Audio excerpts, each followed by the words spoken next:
తెలంగాణ రాష్ట్ర ఉపాధ్యాయ అర్హత పరీక్ష టెట్-1 కోసం సన్నద్ధమవుతున్న అభ్యర్థులందరికీ నమస్కారం. టెట్ పరీక్షలో భాగంగా తెలుగులో మెథడాలజీలో అత్యంత కీలకమైనటువంటి అంశం నిరంతర సమగ్ర మూల్యాంకనం. ఈ నిరంతర సమగ్ర మూల్యాంకనం అనే భావన ఇటీవలి కాలంలో, అంటే ఈ దశాబ్ద కాలంలోనే ఇది బాగా అమల్లోకి వచ్చింది. ఇది అత్యంత ఆధునికమైనటువంటి మూల్యాంకన విధానం. అసలు ఏమిటి ఈ నిరంతర సమగ్ర మూల్యాంకనం? ఏమిటి అసలు మూల్యాంకనం అంటే ఏమిటి? ఈ మూల్యాంకనం ఎందుకు చేయాలి? నిరంతర సమగ్ర మూల్యాంకనంలో ఏ ఏ భావనలు దాగి ఉన్నాయి? వీటి యొక్క వివరాలు ఏమిటి? ఇప్పుడు అంటే ప్రస్తుతం పాఠశాలల్లో ఈ మూల్యాంకన విధానం ఏ విధంగా అమలు జరుగుతున్నది, ఈ మూల్యాంకనంలో ఏ ఏ అంశాలను పరీక్షిస్తున్నారు మొదలైన అంశాలను మనం తప్పకుండా నేర్చుకోవాల్సి ఉంటుంది. ఇవి రేపు మీరు ప్రభుత్వ ఉపాధ్యాయ వృత్తిలోకి వచ్చిన తర్వాత కూడా ఈ అంశాల మీద మీకు పూర్తి స్థాయిలో అవగాహన ఉండాలి. కాబట్టి వీటి మీద ప్రశ్నలు కూడా రావడానికి ఎక్కువగా అవకాశం ఉంటుంది. కాబట్టి నిరంతర సమగ్ర మూల్యాంకనాన్ని మీరు సమగ్రంగా అధ్యయనం చేయాల్సి ఉంటుంది. ముఖ్యంగా ఈ నిరంతర సమగ్ర మూల్యాంకనం గురించి చెప్పుకోబోయే ముందు అసలు మూల్యాంకనం అంటే ఏమిటో ఒకసారి చూద్దాం. వాస్తవంగా మూల్యాంకనం అంటే ఏమిటి అంటే పిల్లల అభ్యసనాన్ని తెలుసుకునే విధానమే మూల్యాంకనం. ఏం లేదు, పిల్లలకు మనం ఒక లక్ష్య నిర్దేశం చేసుకొని పాఠం బోధిస్తాం. పిల్లవాడు ఎంతవరకు నేర్చుకున్నాడు అనే విషయాన్ని మళ్ళీ పరీక్షించుకోవాలి కదా. ఆ పరీక్షించే విధానాన్నే మూల్యాంకనం అంటాం. ఈ మూల్యాంకన విధానాలు రెండు రకాలుగా చెప్పుకోవచ్చు స్థూలంగా. ఒకటి సాంప్రదాయిక విధానాలు, రెండవది ఆధునిక విధానాలు. అంటే పూర్వకాలంలో కూడా మూల్యాంకనం జరిగింది. ఎట్లా అంటే ఉదాహరణకు ప్రహ్లాదుని హిరణ్యకశిపుడు గురువు దగ్గరకు పంపి నువ్వు ఏం నేర్చుకున్నావురా నాయనా అని అడుగుతాడు. అది కూడా ఒక రకమైన మూల్యాంకనమే. సరే, తనకు ప్రహ్లాదుడు చెప్పిన సమాధానం వేరే అట్లా. కానీ అక్కడ ఏమిటి అంటే విద్యార్థి గురుకులాలలో చదువుకున్న రోజుల్లో కూడా విద్యార్థి ఎంతవరకు నేర్చుకున్నాడో ఉపాధ్యాయుడు గురువు మౌఖికంగా ప్రశ్నించడం ద్వారా, లేకపోతే ఆ విద్యార్థుల మధ్య పాండిత్య పోటీలు పెట్టడం ద్వారా, లేకపోతే రాజ్యసభల్లో అంటే రాజుల యొక్క సభల్లో తమ ప్రతిభా పాండిత్యాన్ని ప్రదర్శించడం ద్వారా మూల్యాంకనం ఆ రోజుల్లో జరిగేది. కానీ అది సాంప్రదాయికమైనటువంటి విధానం. ఇప్పుడు ఆధునిక విధానంలో మూల్యాంకనం అట్లా కాదు. మరి ఆధునిక విధానంలో మూల్యాంకనం ఎట్లా ఉంది చూసినప్పుడు, పూర్వకాలంలో విద్యార్థులు అభ్యసన ఫలితాలు తెలుసుకోవడానికి మౌఖిక ప్రశ్నలు 1, పాండిత్యాన్ని ప్రదర్శించడం 2, చర్చల రూపంలో డిబేట్ లాగా 3, ఇట్లాంటి పండిత సభల్లో రాజ్యసభల్లో వాళ్ళు తమ యొక్క పాండిత్యాన్ని ప్రదర్శించడం ద్వారా ఆ సాంప్రదాయిక విధానం అనేది ఈ విధంగా కొనసాగేది. మరి ఆధునిక విధానంలో చూసినప్పుడు ఈ నియత అంటే గురుకులాల్లో చదువుకున్న విధానం అనియత విద్యా విధానం. అంటే ఉపాధ్యాయుడు తనకు వీలైనప్పుడు, విద్యార్థి తనకు వీలైనప్పుడు నేర్చుకునేటటువంటి విధానం అనేది అనియతంగా కొనసాగేది. గురువు దగ్గరే ఉండి సుశ్రుతలు చేస్తూ నేర్చుకునేటటువంటి విధానం ఆ రోజుల్లో ఉండే. మరి నియత విధానం ఎప్పుడైతే వచ్చిందో, తరగతి గదిలో ఉపాధ్యాయుడు వచ్చి పాఠం చెప్పే విధానానికి వచ్చిన తర్వాత కూడా మూల్యాంకన విధానం ఉంది. కానీ ఆ మూల్యాంకన విధానం కూడా ఇప్పుడున్నంత అత్యంత ఆధునికమైన మూల్యాంకన విధానం కాదు. కొంతకాలం వరకు మూల్యాంకనం అంటే కేవలం లిఖిత చర్యను పరీక్షించేటటువంటి విధానమే అమల్లో ఉండే. కేవలం అంటే విద్యార్థి ఎంత బాగా రాయగలుగుతాడో వాడు మాత్రమే గొప్పవాడు అనేటటువంటి భావన. అంటే కేవలం రాయడం రాకపోయినంత మాత్రాన వాడికి వేరువేరు సామర్థ్యాలు ఉండొచ్చు కాక, కానీ అవన్నీ పరీక్షించబడేవి కావు. కాబట్టి కేవలం లిఖిత చర్యను పరీక్షించే విధంగా ఒక విధానం వచ్చింది. అయితే ఇతర మౌఖికమైనటువంటి, సృజనాత్మకమైనటువంటి, లేకపోతే క్రీడా సామర్థ్యాలు అయితే ఇట్లాంటివన్నీ పరీక్షించే వారు కాదు. అట్లాంటి అవకాశం లేకుండా పోయింది. కాబట్టి ఈ మూల్యాంకనం కూడా పూర్తి స్థాయిలో శాస్త్రీయమైన మూల్యాంకనంగా చెప్పలేము. కాబట్టి ఇంకా మూల్యాంకనంలో మార్పులు రావాలని అనేక మంది విద్యావేత్తలు అనేకమైనటువంటి పరిశోధనలు చేసి మూల్యాంకన విధానాలను రూపొందించడానికి ప్రయత్నం చేశారు. అందులో మనం సుప్రసిద్ధుడిగా చెప్పుకోదగిన వాడు బ్లూమ్స్. 1970 దశకంలో బ్లూమ్స్ టాక్సానమీ ఎప్పుడైతే వచ్చిందో అప్పటి నుంచి మూల్యాంకన విధానంలో ఒక విప్లవాత్మకమైన మార్పులు వచ్చినాయని చెప్పుకోవచ్చు. 1950-70 మధ్యకాలంలో బ్లూమ్స్ అనేటటువంటి విద్యావేత్త విద్యా లక్ష్యాలను వర్గీకరించిండు. దీన్నే బ్లూమ్స్ టాక్సానమీ అని పిలుస్తున్నాం. ఈ విద్యా లక్ష్యాల వర్గీకరణ ఎప్పుడైతే జరిగిందో మూల్యాంకన విధానాల్లో గొప్ప మార్పులు రావడం జరిగింది. మరి ప్రధానంగా లక్ష్యాత్మక బోధన, లక్ష్యాత్మక పరీక్షలు అనేటటువంటి భావన రూపొందించబడింది. అంటే బోధించడానికి ఒక లక్ష్యం ఉండాలి, దాన్ని పరీక్షించడానికి కూడా ఒక లక్ష్యం ఉండాలనేటటువంటి భావన బ్లూమ్స్ తీసుకురాగలిగారు. అట్లా మూల్యాంకన విధానాల్లో అనేకమైనటువంటి మార్పులు వచ్చినాయి. అంతకుముందు 1971కి ముందు ఉమ్మడి ఆంధ్రప్రదేశ్లో ఏ తరగతిలోనైనా విద్యార్థి ఫెయిల్ అయితే తిరిగి అదే తరగతి చదవాల్సిన అవసరం ఉండేది. కానీ 71 తర్వాత ఏం చేశారు అంటే అది సెకండరీ స్థాయి వరకు నాన్ డిటెన్షన్ విధానాన్ని అమల్లోకి తెచ్చారు. కేవలం 7వ తరగతిలో 10వ తరగతిలో మాత్రమే కామన్ బోర్డు పరీక్షలు ఉంటాయి. మిగిలినవి ఆ ఉపాధ్యాయుడు ఆ విద్యార్థి యొక్క హాజరు శాతాన్ని చూసి, నేర్చుకునే విధానాన్ని చూసి ఉపాధ్యాయుడే పై తరగతికి ప్రమోట్ చేసేటటువంటి అవకాశం ఇచ్చినట్టుగా. అంటే దీనివల్ల ఏమైందంటే విద్యార్థుల్లో ఈ నాన్ డిటెన్షన్ విధానం వచ్చిన తర్వాత డ్రాప్ అవుట్స్ సంఖ్య కొంత తగ్గిపోయింది. అంటే ఉదాహరణకు 6వ తరగతిలో ఫెయిల్ అయిన విద్యార్థి 6వ తరగతిలోనే చదువు మానేసి బాలకార్మికుడుగా మారిపోయే పరిస్థితులు 71 బిఫోర్ ఉండే.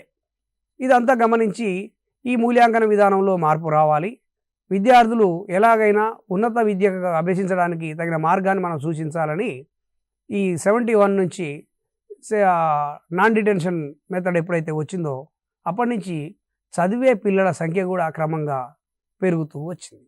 ఇది మూల్యాంకనం తీసుకొచ్చినటువంటి ఒక గొప్ప మార్పు. ఇక 2012 తర్వాత వచ్చిన మూల్యాంకనం మరింత గణనీయమైన మార్పులు చోటు చేసుకున్నాయి. వీటి ప్రకారం నిరంతర మూల్యాంకనం, నిరంతర సమగ్ర మూల్యాంకనం, నిర్మాణాత్మక మూల్యాంకనం, సంగ్రహణాత్మక మూల్యాంకనం అనే భావనలు అందుబాటులోకి వచ్చినాయి. ఈ పదాలు ఎక్కువగా ఇప్పుడు మనం వింటూ ఉన్నాం. సిసిఈ, కాంప్రహెన్సివ్ కంటిన్యూయస్ ఎవాల్యుయేషన్, ఇట్లా చెప్తున్నాం. ఏంటిది? నిరంతరం ఏంది, సమగ్రం ఏంది, మూల్యాంకనం ఏంది? ఇవి మళ్ళీ నిరంతర సమగ్ర మూల్యాంకనంలో సంగ్రహణాత్మకం ఏంది, నిర్మాణాత్మకం ఏంది, ఇవన్నీ కూడా మనం వీటి మీద మనకు ఒక అవగాహన ఉండవలసిన అవసరం ఎంతైనా ఉంది. ఎందుకంటే జాతీయ విద్యా ప్రణాళికా చట్టం 2005 ఇది అత్యంత కీలకమైనటువంటి పత్రం. ఈ జాతీయ విద్యా ప్రణాళికా చట్టం 2005ను అనుసరించి ఒక విద్యా లక్ష్యాల సాధన, ఇప్పుడు ఆ విద్యా ప్రణాళికా చట్టం ఉపాధ్యాయ విద్యకు, పాఠ్యపుస్తకాల నిర్మాణానికి, ఉపాధ్యాయ శిక్షణా సంస్థలకు కొన్ని కీలకమైనటువంటి మార్గనిర్దేశనం చేసింది ఈ నేషనల్ కరిక్యులం ఫ్రేమ్ 2005. అది ఏం చెప్తుంది అంటే మూల్యాంకనం యొక్క ఉద్దేశం విద్యా లక్ష్యాల సాధనే తప్ప మార్కులు, ర్యాంకులు కాదు. అంటే కేవలం మార్కులు, ర్యాంకుల వేటలో విద్యార్థి నేర్చుకోవాల్సినటువంటి లక్ష్యాలను మర్చిపోయే ప్రమాదం ఏర్పడుతుంది. కాబట్టి విద్యా లక్ష్యాలను మాత్రం సాధించాలి కానీ మార్కులు, ర్యాంకుల సాధన కాదు అని 2005 జాతీయ ప్రణాళికా చట్టం చెప్పింది. అట్లాగే మన 2009లో వచ్చినటువంటి విద్యా హక్కు చట్టం కూడా ఇట్లాంటి మాటే చెప్పింది. పిల్లలు మార్కులు, ర్యాంకుల పేరుతో ఒత్తిడికి గురి చేయకుండా వారి ప్రగతిని నిరంతరంగా, సమగ్రంగా మూల్యాంకనం చేస్తూ విద్యార్థుల సంపూర్ణ వికాసానికి కృషి చేయాలి అని విద్యా హక్కు చట్టం 2009 స్పష్టం చేసింది. ఇక్కడ కూడా మార్కులు, ర్యాంకుల పేరుతోటి పిల్లల్ని ఒత్తిడికి గురి చేయొద్దు. అందుకే ఇప్పుడు చూడండి, ఒకప్పుడు ప్రోగ్రెస్ కార్డుల్లో మార్కులు వేసేవాళ్ళం, ఇప్పుడు వేస్తున్నామా? లేదు. ఇప్పుడు ప్రోగ్రెస్ కార్డుల్లో గ్రేడులే ఉంటాయి. అంటే పిల్లవాడు ఒక స్థాయి వరకు ఒక గ్రేడ్, ఒక స్థాయి మనం ఏ మార్కులకు ఏ గ్రేడ్ వేయాలనో కూడా మనం చూస్తాం. అట్లా గ్రేడుల విధానం అనేది అమల్లోకి వచ్చింది. ఈ గ్రేడ్ల విధానం అమల్లోకి వచ్చిన తర్వాత కొంతమేర పిల్లల మీద ఒత్తిడి తగ్గింది అనే చెప్పవచ్చు. అట్లా విద్యార్థుల సంపూర్ణ వికాసానికి ఈ నిరంతర సమగ్ర మూల్యాంకనం అనేది దోహదం చేస్తున్నది. ఇక ఈ నిరంతర సమగ్ర మూల్యాంకనం అంటే ఏమిటి చూసినప్పుడు, పాఠశాల లోపల వెలుపల పిల్లల శారీరక, మానసిక, సాంఘిక ఉద్వేగ వికాసాలు నిరంతరం ఒక క్రమ పద్ధతిలో పరిశీలిస్తూ సవరణాత్మకమైనటువంటి చర్యలు చేపట్టడానికి వీలుగా జరిపే మదింపునే నిరంతర సమగ్ర మూల్యాంకనం అంటున్నాం. ఇక్కడ నిరంతరం జరుగుతుంది, సమగ్రంగా జరుగుతుంది. అది కేవలం పాఠశాలకు మాత్రమే పరిమితం కావట్లేదు. పాఠశాల లోపల, పాఠశాల బయట కూడా. అంటే పిల్లవాడు ప్రాజెక్టు పని ఉన్నప్పుడు పాఠశాల బయటకే ఇస్తాం మనం, అంటే వాడు ఇంటి దగ్గర చేయవలసిన పని కూడా ఉంటుంది. కాబట్టి పాఠశాల లోపల, పాఠశాల వెలుపల ఆ విద్యార్థి యొక్క శారీరక, మానసిక, సాంఘిక ఉద్వేగ వికాసాలన్నీ కూడా ఇందులో అధ్యయనం చేయబడతాయి, వీటిని పరిశీలించబడతాయి, వీటిని మూల్యాంకనం చేయబడతాయి. కాబట్టి దీన్ని నిరంతర సమగ్ర మూల్యాంకనంగా చెప్తున్నాం. ఇక మరి నిరంతర మూల్యాంకనం అంటే ఏమిటంటే, నిరంతర మూల్యాంకనం అనేది పిల్లలు ప్రగతిని ఒక సంఘటనకు, సందర్భానికి పరిమితం చేయకుండా ఎల్లప్పుడూ పరిశీలించడాన్ని నిరంతర మూల్యాంకనం అంటాం. అంటే ఇదివరకు ఏంది అంటే, ఒక 4-5 పాఠాలు అయిపోయిన తర్వాత ఒక పరీక్ష పెట్టేది, ఆ పరీక్షలో మార్కులు వేసేది, మళ్ళీ తర్వాత ఇట్లా ఉండేది. ఇప్పుడు అట్లా కాదు. ఏ పాఠానికి ఆ పాఠం కూడా పిల్లవాడు ఎంతవరకు నేర్చుకున్నాడో ఉపాధ్యాయుడు పరిశీలించవలసి ఉంటుంది. అంటే నిరంతరంగా పిల్లవాడు ఎంత మేర నేర్చుకుంటున్నాడు, నేర్చుకోకపోతే మళ్ళీ తిరిగి బోధన చేసి అయినా సరే పిల్లలను ఆ లక్ష్య సాధన కోసం మనం ప్రేరేపించాల్సి ఉంటుంది. ఇట్లా ఒక సంఘటనకో, ఒక సందర్భానికో పరిమితం కాకుండా ఎల్లప్పుడూ విద్యార్థిని తరగతి గదిలో పరీక్షిస్తూ, పరిశీలిస్తూ మూల్యాంకనం చేసేటటువంటి దాన్ని నిరంతర మూల్యాంకనం అంటున్నాం. అదే కాకుండా పిల్లల సర్వతోముఖాభివృద్ధికి అంశాలైనటువంటి జ్ఞానాత్మక రంగం, మానసిక చలనాత్మక రంగం, భావావేశ రంగాలన్నింటిలో కూడా మూల్యాంకనం చేయడాన్ని సమగ్ర మూల్యాంకనం అంటున్నాం. కేవలం ఇదివరకేమో ఒక లిఖిత చర్యను, అంటే గుర్తుంచుకోవడం, జ్ఞప్తికి తెచ్చుకోవడం లాంటి కొన్ని అంశాలను మాత్రమే పరిశీలించేది. ఇప్పుడు అట్లా కాదు. జ్ఞానాత్మక రంగం, మానసిక చలనాత్మక రంగం, భావావేశ రంగం అన్నింటిలోనూ కూడా విద్యార్థిని సమగ్రంగా మూల్యాంకనం చేస్తున్నాం. కాబట్టి ఇది సమగ్ర మూల్యాంకనం అంటున్నాం. ఒకరోజు చేసి ఆగిపోయేది కాదు, నిరంతరం చేస్తున్నాం కాబట్టి నిరంతర మూల్యాంకనం అంటున్నాం. ఇదంతా కలిపితే నిరంతర సమగ్ర మూల్యాంకనం అంటున్నాం. మరి ఈ నిరంతర సమగ్ర మూల్యాంకనంలో ఏ అంశాలు ఉంటాయి చూసినప్పుడు, నిరంతర సమగ్ర మూల్యాంకనం మరి ఏమేం మనం మూల్యాంకనం చేస్తున్నాం అంటే, భాష, కళలు, పని, విలువలు, ఆరోగ్యం, జీవన నైపుణ్యాలు, ఇవన్నీ కూడా మూల్యాంకనం చేస్తున్నాం. ఎక్కడ సార్ కేవలం పాఠ్యపుస్తకాలే చదివిస్తున్నాం కదా అని మీరు అనుకోవచ్చు. కాదు, మీరు చూడండి, విద్యార్థుల యొక్క ప్రోగ్రెస్ కార్డు చూడండి, లేకపోతే 10వ తరగతి మెమో చూడండి, తప్పకుండా వీటన్నిటికి కూడా మార్కులు ఉంటాయి. లాంగ్వేజ్ ఉంటుంది, ఆర్ట్స్ ఎడ్యుకేషన్ ఒకటి ఉంది. ఈ ఆర్ట్స్ ఎడ్యుకేషన్లో విద్యార్థి యొక్క కళా నైపుణ్యానికి మార్కులు ఇవ్వాల్సి ఉంటుంది. వర్క్ ఎడ్యుకేషన్ ఉంటుంది, పని నైపుణ్యానికి. వాల్యూ ఎడ్యుకేషన్ ఉంటుంది, విలువలు.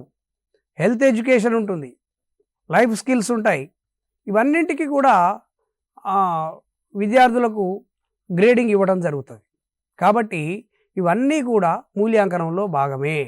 అందుకే ఇది నిరంతర సమగ్ర మూల్యాంకనం అవుతుంది. ఇక నిరంతర సమగ్ర మూల్యాంకనం పిల్లల నైపుణ్యాల స్థాయిని పెంచుతుంది. దీనివల్ల ఏం లాభం అంటే, పిల్లల యొక్క నైపుణ్యం పెరుగుతుంది నిరంతర సమగ్ర మూల్యాంకనం వల్ల. రెండవది, బట్టి పద్ధతికి వ్యతిరేకమైనది నిరంతర సమగ్ర మూల్యాంకనం. ఇదివరకు కేవలం పాఠం చదివి పాఠంలోని కొంత అంశాన్ని బట్టి సమాధానం రాస్తే మార్కులు వచ్చేవి. ఇప్పుడు పాఠ్యపుస్తకం ఆధారంగా పిల్లవాడు సమాధానాలు రాయాల్సి ఉంటుంది. ఉదాహరణకు ఏదైనా ఒక పాఠం మనం చెప్పినప్పుడు ఆ పాఠంలో నుంచే ప్రశ్న ఇవ్వవలసిన పని లేదు. 7వ తరగతిలో నాయనమ్మ అనే పాఠం చెప్పినప్పుడు అక్కడ నాయనమ్మకు కాలు ఎందుకు ఇరిగింది, ఎవరు దానికి బాధ్యులయ్యారు అని చెప్తేనేమో కథకు సంబంధించిన అంశం అవుతుంది. కానీ ఆ పాఠ్యపుస్తకం వెనకాలన్న ప్రశ్న కూడా ఎగ్జామ్లో రాదు. క్వశ్చన్ ఎట్లా వస్తుంది అంటే, మీరు నాయనమ్మ పాఠం చదివారు కదా, మరి మీ ఇంట్లో మీ నానమ్మకి ఎట్లాంటి సేవలు చేస్తున్నారు అని ప్రశ్న వస్తుంది. అది నిరంతర సమగ్ర మూల్యాంకనం యొక్క ప్రత్యేకత. ఎందుకంటే పిల్లవాడు కేవలం ఆ పాఠాన్ని మాత్రమే తెచ్చుకోవడం కాకుండా ఆ పాఠాన్ని అన్వయించుకొని తన జీవితానికి అన్వయించుకునే విధంగా ప్రశ్నల సరళి ఉంటుంది. ఆ విద్యార్థి తయారీ, తరగతి గదిలో విద్యార్థి తయారీ కూడా అలా ఉంటుంది. కాబట్టి నిరంతర సమగ్ర మూల్యాంకనం అనేది బట్టి పద్ధతిని నిరోధిస్తుంది. పాఠ్యపుస్తకం వెనుక ఉన్న ప్రశ్నలు అవే ప్రశ్నలు రావు కాబట్టి ఏ ప్రశ్న ఇచ్చినా సమాధానం రాసే విధంగా ఉండాలి. కాబట్టి బట్టి పద్ధతికి ఇది విరుద్ధమైనది. కాబట్టి గైడ్లు చదవవలసిన అవసరం లేదు. కేవలం పాఠ్యపుస్తకం ఆధారంగా విద్యార్థి అభ్యసన చేయవలసి ఉంటుంది. ఇంకోటి, విశ్లేషణాత్మకమైన ఆలోచనలతో కూడిన సొంత అనుభవం. నేను చెప్పాను కదా, సొంత అనుభవాలు రాసే అవకాశం ఉంటుంది. ఒక జాతర గురించి చెప్పినప్పుడు మీ ఊరిలో జాతర గురించి రాయండి అని చెప్తే పిల్లవాడు చాలా ఆసక్తిగా రాస్తాడు. చాలా వరకు తరగతి గది అనుభవాల్లో ఎట్లా ఉంటుందంటే పిల్లవాళ్ళు సొంతంగా రాయొచ్చా సార్ అంటారు. ఎందుకంటే సొంతంగా రాయడం అనేది వాడికి ఎక్కువ ఇష్టం. బట్టి రాసిన దానికంటే సొంతంగా రాయడానికి ఎక్కువ ఇష్టపడతారు. కాబట్టి సొంత ఆలోచనలు, సొంత అనుభవాలను తోటి జ్ఞాన నిర్మాణం చేసుకోవడానికి నిరంతర సమగ్ర మూల్యాంకనం అవకాశం కల్పిస్తుంది. తమ యొక్క భావాలను, సొంత భావాలను వ్యక్తపరిచే అవకాశం కలుగుతుంది. కాబట్టి ఈ విధానంలో మీరు పాఠ్యపుస్తకాలను పరిశీలించినట్లయితే దాదాపు పాఠ్యపుస్తకం వెనకాలన్న ప్రశ్నలు కూడా ఈ విధానానికి అనుగుణంగా విద్యార్థి సొంతగా ఆలోచించి రాసే ప్రశ్నలతో కూడి ఉంటాయి, గమనించవచ్చు. ఇక నిరంతర సమగ్ర మూల్యాంకనం అనేది చైల్డ్ సెంటర్డ్, విద్యార్థి కేంద్రీకృత విధానం అవుతుంది. ఎందుకంటే ఇందులో ఉపాధ్యాయుడి ప్రమేయం ఉండదు. కేవలం విద్యార్థి ఆలోచించి రాయగలిగే ప్రశ్నలే ఉంటాయి. కాబట్టి విద్యార్థి కేంద్రీకృతంగా ఉంటుంది. రెండోది, పిల్లవాడికి పరీక్షలంటే భయం తగ్గిపోతుంది. ఎందుకంటే భయం ఎప్పుడైతే ఉంటుందో పిల్లవాడు ఒత్తిడికి లోనవుతాడు. మానసిక శాస్త్రవేత్తల అభిప్రాయం ప్రకారం భయం లేని పరీక్షా విధానం వచ్చినప్పుడే విద్యార్థి సమగ్రంగా, సంపూర్ణంగా తన యొక్క భావాలను వ్యక్తం చేస్తూ రాయగలుగుతాడు. ఆ పరీక్షల పట్ల భయాన్ని తొలగించే విధానం నిరంతర సమగ్ర మూల్యాంకనం. అభ్యసనాన్ని బయటి జీవితానికి అనుసంధానం చేస్తుంది. చెప్పాను కదా, కేవలం బడిలో నేర్చుకున్న అంశాలే కాదు, బయటి జీవితాలు. మీ గ్రామంలో ఉన్నటువంటి కళాకారుల జాబితా తయారు చేయండి, లేకపోతే ఒక వృత్తి కళాకారుణ్ణి ఇంటర్వ్యూ చేయండి అని ప్రశ్న ఇచ్చినప్పుడు విద్యార్థి ఆ ఇంటికి వెళ్ళి ఆయనతో మాట్లాడి ఆ సాధక బాధకాలు తెలుసుకొని రాసుకొని వస్తాడు.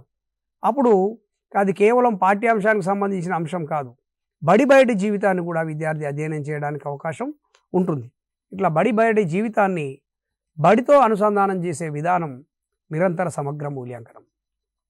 ఇక ఇది మరి నిరంతర సమగ్ర మూల్యాంకనాన్ని శాస్త్రీయంగా మరి ఎట్లా దీన్ని అమలుపరచాలి అన్నదానికి దీనిలో 2 అంశాలను మనకు ఇవ్వడం జరిగింది. 2 అంశాలుగా నిరంతర సమగ్ర మూల్యాంకనాన్ని ఇప్పుడు తరగతి గదుల్లో చేస్తున్నాం. అందులో మొదటిది నిర్మాణాత్మక మూల్యాంకనం, రెండవది సంగ్రహణాత్మక మూల్యాంకనం. ఒకప్పుడేమో యూనిట్ పరీక్షలు, 3 నెలల పరీక్షలు, 6 నెలల పరీక్షలు, సంవత్సరం పరీక్షలు అని ఉండేది. ఇప్పుడు ఆ విధానం లేదు. యూనిట్ పరీక్షల స్థానంలో నిర్మాణాత్మక మూల్యాంకనం అని వచ్చింది. ఈ నిర్మాణాత్మక మూల్యాంకనం ఏంటంటే ఇతమిద్దంగా ఈరోజు జరుగుతుంది అని లేదు. ఉపాధ్యాయుడు, విద్యార్థులు వాళ్ళకు అనుగుణమైన రోజులను బట్టి నిర్మాణాత్మక మూల్యాంకనం అనేది నిరంతరంగా ఎప్పుడైనా జరుపుకోవచ్చు. అది ఎట్లా ఉంటుంది చూసినప్పుడు, ఈ బోధనాభ్యసన కృత్యాల్లో పిల్లలు పాల్గొంటున్నప్పుడు ఏ విద్యార్థి ఏ విధంగా నేర్చుకుంటున్నాడో పరిశీలించి నమోదు చేయడం ద్వారా పిల్లల యొక్క అభ్యసనాన్ని మెరుగుపరిచే కృషిని నిర్మాణాత్మక మూల్యాంకనం అంటారు. దీన్ని రూపణ మూల్యాంకనం అని కూడా దీన్ని పిలుస్తారు. ఈ నిర్మాణాత్మక మూల్యాంకనానికి ఇతమిద్దమైన సమయం అంటూ ఉండదు. విద్యార్థి నేర్చుకునే క్రమంలో ఎప్పుడైనా విద్యార్థిని తరగతి గదిలో నిరంతరంగా పరీక్షిస్తూనే ఉంటాడు. కాబట్టి ఆ పరీక్షను బట్టి, ఆ పరీక్షిస్తున్న విధానాన్ని బట్టి ఆ గ్రేడింగ్ వేసుకోవడం అనేది జరుగుతుంది. దానికి ఆ పాఠం అయిపోయిన వెంటనేనో 1-2 పాఠాలు అయిపోయిన తర్వాతనో వీళ్ళను బట్టి, అంటే నియతంగా ఫలానా తేదీన పరీక్షలు జరుగుతాయి అని చెప్పకుండా ఒక లఘు పరీక్ష లాంటిది నిర్వహించడం, ఆ లఘు పరీక్షలో విద్యార్థులను 2-3 సామర్థ్యాలు పరీక్షించడం, దాని ద్వారా గ్రేడింగ్ వేసుకోవడం, ఇట్లా నిర్మాణాత్మక మూల్యాంకనంలో నిరంతరం మూల్యాంకనం జరుగుతూనే ఉంటుంది. ఇక తరగతి గదిలో పిల్లలు ఇచ్చే సమాధానాలు ఇవి కూడా మూల్యాంకనంలో భాగమే. మనం ముందే అనుకున్నాం, గతంలో ఉన్న మూల్యాంకన విధానాల్లో లిఖిత చర్యకు మాత్రం అవకాశం ఉండేది. కానీ ఇప్పుడు వీలును బట్టి విద్యార్థి తరగతి గదిలో మాట్లాడిన విధానానికి కూడా గ్రేడింగ్ ఇచ్చుకోవచ్చు. కాబట్టి వాళ్ళు సమాధానాలు చెప్పే విధానం, వాళ్ళు రాసే నోట్సు, వాళ్ళ ఇంటి పని, వాళ్ళ class work, homework, project work, group work, ఇవన్నీ కూడా నిరంతర మన నిర్మాణాత్మక మూల్యాంకనంలో భాగమవుతాయి. మరి దీనికి నిర్దిష్టమైన ఒక 4 సాధనాలు కూడా రూపొందించారు. నిర్మాణాత్మక మూల్యాంకనం ఎట్లా చేయాలి అంటే, మరి దానికి మీ ఇష్టం ఉన్నట్లుగా చేయొచ్చు అన్నప్పుడు దానికి ఒక ప్రామాణికత ఉండదు. కాబట్టి కాస్త ఓ నిర్దిష్టమైన 4 సాధనాలను రూపొందించడం జరిగింది. అవి ఏమిటంటే, నిర్మాణాత్మక మూల్యాంకన సాధనాలుగా ప్రధానంగా ఈ 4 అంశాలను చెప్పుకుంటాం. పిల్లల భాగస్వామ్యం ప్రతిస్పందనలు ఒకటి, రెండవది రాత అంశాలు, మూడవది ప్రాజెక్టు పనులు, నాలుగవది లఘు పరీక్ష. ఈ పిల్లల భాగస్వామ్యం ప్రతిస్పందనలు ఏమిటి అంటే, అది ఆ సబ్జెక్టును బట్టి, పిల్లల స్థాయిని బట్టి మౌఖికంగా చేయవచ్చు, రాతపూర్వకంగా చేయవచ్చు, విధానాన్ని బట్టి ఉంటుంది. ఎట్లా అంటే, ఇంకొకటి ఆ సబ్జెక్టులను బట్టి కూడా ఈ పిల్లల భాగస్వామ్యం ప్రతిస్పందనలు మారుతాయి. ఉదాహరణకు లాంగ్వేజెస్లో కొంత ఏంటంటే పుస్తక సమీక్షలు ఇందులో భాగంగా నిర్వహిస్తున్నాం. హిందీలో అయితే పుస్తక పఠనం అంటున్నాం, ఇంగ్లీష్లో అయితే రీడింగ్ అండ్ రిఫ్లెక్షన్ అంటున్నారు, తెలుగులో అయితే పుస్తక సమీక్షలు నిర్వహిస్తున్నాం. ఈ పుస్తక సమీక్షలు ఏం చేస్తారు? పిల్లవాడు గ్రంథాలయానికి వెళ్ళి అందులో అంటే పాఠశాల గ్రంథాలయంలో ఉన్న ఒక పుస్తకాన్ని తీసుకొని దాన్ని చదివి దాన్ని అర్థం చేసుకొని అవగాహన చేసుకొని దాని పట్ల ఆ పుస్తకం పట్ల విద్యార్థి యొక్క అభిప్రాయాన్ని రాయవలసి ఉంటుంది. ఇది పిల్లల యొక్క భాగస్వామ్యం, పిల్లల యొక్క ప్రతిస్పందన. దీనికి మనం గ్రేడింగ్ ఇస్తాం. రెండవది రాత అంశాలు. అంటే అదే తెలుగు ఇంగ్లీష్లో అయితే ఇట్లా కదా, మరి మ్యాథ్స్లో అయితే ఒక కొత్తగా ఒక ప్రాబ్లం తయారు చేయాల్సి ఉంటుంది, సైన్స్లో అయితే ఒక ప్రయోగం చేయాల్సి ఉంటుంది, సోషల్లో అయితే ఆ సోషల్ ఇష్యూస్ అంటే సమకాలీన అంశాలు ఏవైనా ఒక సమకాలీన అంశం మీద రాయవలసి ఉంటుంది.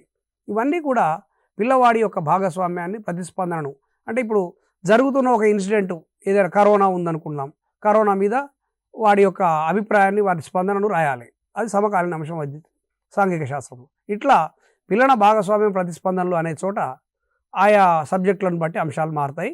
తర్వాత రాత అంశాలు, ఇది నోట్స్.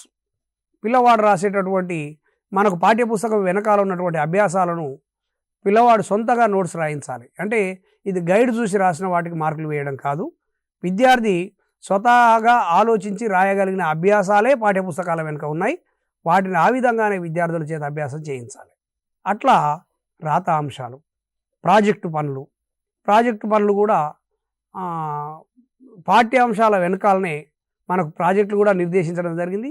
అవి కాకుండా కొత్త ప్రాజెక్టులు ఇంకేమైనా పిల్లలకు ఆసక్తికరమైన పాఠ్యాంశానికి సంబంధించిన ప్రాజెక్టు మేము చేయిస్తామని ఉపాధ్యాయుడు అనుకున్నా దానికి ఆ స్వేచ్ఛ ఇచ్చారు. కాబట్టి ప్రాజెక్టులు అంటే సంవత్సరంలో ఒక 4 ప్రాజెక్టులు చేయించాలి. అట్లా లఘు పరీక్ష. ఈ లఘు పరీక్ష అనేది కూడా ఇంతకుముందు చెప్పినట్లు ఒక నియమిత పద్ధతిలో కాకుండా విద్యార్థికి, ఉపాధ్యాయులకు కన్వీనియంట్ సమయంలో వాళ్ళ పీరియడ్లోనే కొన్ని సామర్థ్యాలను పరీక్షించే విధంగా లఘు పరీక్షలు ఏర్పాటు చేసుకోవడం, ఇట్లా నిర్మాణాత్మక మూల్యాంకనం అనేది కనిపిస్తూ ఉంది. దీని తర్వాత ఈ 4 అంశాలు నిర్మాణాత్మక మూల్యాంకనం. తర్వాత సంగ్రహణాత్మక మూల్యాంకనం. ఇది గతంలో మనం చెప్పుకుంటున్నట్టు 3 నెలల పరీక్షలు, quarterly exams, half yearly exams, annual exams అని ఏవైతే ఉన్నాయో దానికి దగ్గరగా ఉండే పరీక్షలు సంగ్రహణాత్మక మూల్యాంకనం. ఇది ఏమిటి అంటే, ఒక కోర్సు పూర్తయిన తర్వాత లేదా ఒక నిర్ధారితమైనటువంటి పాఠ్య ప్రణాళిక ఇన్ని పాఠాలైన తర్వాత పూర్తయిన పిదప పిల్లల ఉపలబ్ధి పరీక్షించే పద్ధతిని సంగ్రహణాత్మక మూల్యాంకనం అంటాం. అంటే ఇది రాతపూర్వకంగా ఉంటుంది. ఇందులో కూడా మౌఖికంగా కూడా ఇంగ్లీష్ లాంటి సబ్జెక్టులలో చిన్న తరగతుల్లో మౌఖికంగా కూడా నిర్వహించే అవకాశం దీంట్లో ఉంది. ఇట్లా ఈ సంగ్రహణాత్మక మూల్యాంకనం, దీన్ని సమగ్ర మూల్యాంకనం అంటారు, సంకలన మూల్యాంకనం అంటారు. ఈ మూల్యాంకనంలో రాత పరీక్ష ఉంటుంది, మౌఖిక పరీక్ష కూడా ఉంటుంది. ఇవి ఉపాధ్యాయుల అవసరాన్ని బట్టి ఉపయోగించుకోవచ్చు. ఆ సందర్భాన్ని బట్టి, పిల్లల స్థాయిని బట్టి ఆ మౌఖిక పరీక్ష, రాత పరీక్ష రెండింటిని ఉపయోగించుకోవచ్చు. మరి ఇందులో కీలకమైన అంశాలు ఇవి ఒకటి చూడండి. నిర్మాణాత్మక మూల్యాంకనానికి గ్రేడ్ ఎట్లా ఇవ్వాలి చూసినప్పుడు, మూల్యాంకనం గ్రేడ్లు నిర్మాణాత్మకము సంగ్రహణాత్మకం కాదు, మూల్యాంకనానికి గ్రేడ్ ఎట్లా ఇవ్వాలంటే ఇది 90 నుంచి 100% వరకు A+, 71 నుంచి 90 వరకు ఏ గ్రేడు, 51 నుంచి 70% వరకు B+, 41 నుంచి 50% వరకు B గ్రేడు, 0 నుంచి 40% వరకు C గ్రేడు. ఇప్పుడు ఇట్లా చూసినప్పుడు విద్యార్థి మీద ఒత్తిడి ఎందుకు ఉండదు అంటే 52 మార్కులు వచ్చిన విద్యార్థి, 69 మార్కులు వచ్చిన విద్యార్థి ఇద్దరు కూడా సమానమే అవుతారు, B+లో ఉంటారు వాళ్ళు. కాబట్టి ఆ కొద్ది మార్కుల కోసం ఒత్తిడికి గురవ్వాల్సిన అవసరం లేదు. ఇది గతంలో 99 మార్కులు వచ్చినా 1 మార్కు పోయింది అని ప్రెజర్కు లోనయ్యేటటువంటి పరిస్థితులు ఉండేది. ఇప్పుడు అట్లా కాదు, 90 నుంచి 100% మధ్య వచ్చిన మార్కులన్నీ A+ కిందకి వస్తాయి. అట్లా గ్రేడులు అనేవి రూపకల్పన చేయడం జరిగింది. ఈ గ్రేడులు కూడా ఎగ్జామ్లో అడిగే అవకాశం ఉంటుంది. అంటే ఇంత నుంచి ఇంతవరకు వస్తే ఇది ఏ గ్రేడ్ అవుతుంది అని ప్రశ్నలు వచ్చే అవకాశం ఉంటుంది. కాబట్టి అభ్యర్థులు ఇది గమనించాలి. ఇక మరి భారత్వ పట్టిక ఎట్లా ఉంటుంది అంటే, మరి దేనికి ఎన్ని మార్కులు, ఎంత ఇవ్వాలి, ఎంత పర్సెంటేజ్ ఇవ్వాలి అనేది ఒకసారి. అంటే చాలా రకాలైనటువంటి ప్రశ్నలు ఉంటాయి. మనకు స్వీయ రచన ప్రశ్నలు ఉంటాయి, సృజనాత్మకత ఉంటుంది, పదజాలం ఉంటుంది, వ్యాకరణం ఉంటుంది, అదేవిధంగా అవగాహన ప్రతిస్పందనకు సంబంధించిన ప్రశ్నలు ఉంటాయి. మరి అన్నిటికీ ఏ అంశానికి ఎన్ని ఇవ్వాలి చూసినప్పుడు, నిర్మాణాత్మక మూల్యాంకనంలో పిల్లల భాగస్వామ్యం ప్రతిస్పందనలు అనేది 20%, అంటే 20%, అంటే మొత్తం 100లో 20% ఇది ఉంటుంది. ఏంటంటే మనం ఈ పిల్లల భాగస్వామ్యంలో పుస్తక సమీక్ష తీసుకుంటున్నాం కదా, దాన్ని 10 మార్కులకు మనం ఎవాల్యుయేట్ చేస్తాం. నోట్స్లో 10 మార్కులకు ఎన్ని మార్కులు వచ్చినాయి అనేది వేస్తాం. దాన్ని బట్టి గ్రేడ్ తర్వాత నిర్ణయించడం జరుగుతుంది. రాత అంశాలు కూడా నోట్స్లో మనం 10 మార్కులకు పిల్లలు ఎన్ని మార్కులు వచ్చినాయి అనేది వేస్తాం. ప్రాజెక్టు పనుల్లో కూడా 10 మార్కులకు ఎన్ని వచ్చినాయో వేస్తాం. అది రికార్డు చేసుకునేటప్పుడు మాత్రం ఈ 10 మార్కులను మళ్ళీ 5 మార్కులకు కుదించి రికార్డు చేయడం జరుగుతుంది. లఘు పరీక్ష మాత్రం 20 మార్కులకు పెడతాం. ఇది 40%. 20 మార్కులకు పరీక్ష పెట్టాలి. దాన్ని మళ్ళీ 5 మార్కులకు కుదించాలి. అంటే ఇప్పుడు 20కి 18 వచ్చినాయి అయినప్పుడు 5 మార్కులకు 4.5 వస్తుంది. ఇట్లా వాటిని మనం రికార్డులో, అంటే నిరంతర సమగ్ర మూల్యాంకనం రిజిస్టర్లో ఈ అంశాలను మనం నమోదు చేయవలసి ఉంటుంది. ఇది నిర్మాణాత్మక మూల్యాంకనం. ఇక సంగ్రహణాత్మక మూల్యాంకనం. ఈ సంగ్రహణాత్మక మూల్యాంకనంలో ధారాళంగా చదవడం, అర్థం చేసుకోవడం అనే దానికి 20%, స్వీయ రచనకు 30%, సృజనాత్మకత అంశాలకు 20%, పదజాలం వ్యాకరణానికి 20% చొప్పున మనం భారత్వం ఇవ్వడం జరిగింది. ఈ రకంగా ప్రశ్నపత్రం రూపొందించడం జరుగుతుంది. ఇవన్నీ కూడా ప్రశ్నలు ఎగ్జామ్లో రావడానికి అవకాశం ఉన్నటువంటి పాయింట్స్ ఇవన్నీ. వీటన్నింటినీ దృష్టిలో పెట్టుకొని మీరందరూ సన్నద్ధం కావాలని ఆశిస్తూ మరొక అంశంతో మరొకసారి కలుద్దాం. నమస్కారం.